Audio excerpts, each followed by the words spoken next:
"I did," says Curtis. "I sure did. Say, I just remembered what day it is. I'm surprised to find you home. I figured you'd be on your way to the temple by now." "Well, we're running a little late this morning, and thank God for that, or we would have missed your call. How are you?" "I'm doing all right. I don't want to hold you up too much, though. I was hoping to catch my dad. He around?"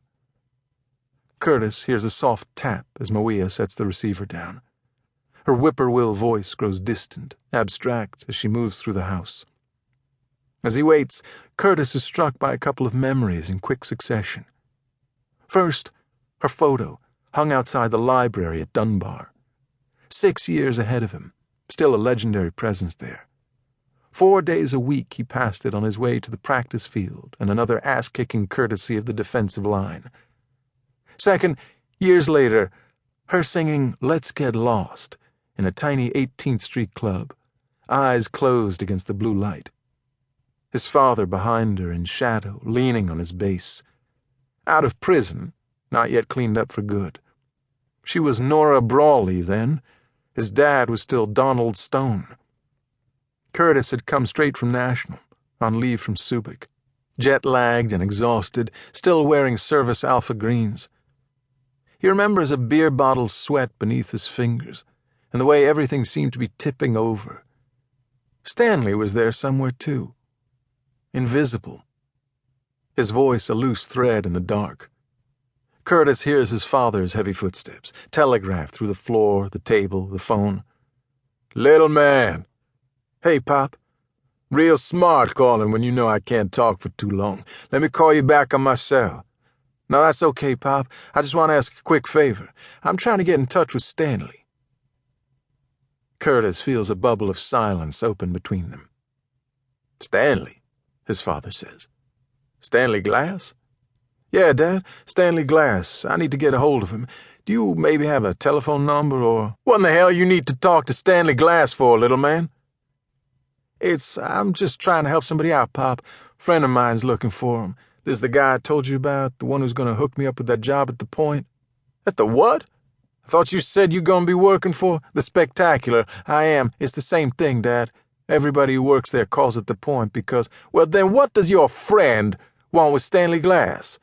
And has he ever heard of dialing 411? Stanley's right there in the Philly White Pages. You just gotta—" "I don't think Stanley's in Philly anymore, Dad. Or in AC. I think he's out here." Wait. Out where?" "Vegas," Curtis says. "I'm calling you from Las Vegas." His father draws a heavy breath, lets it out. Curtis has made a mistake by bringing him into this.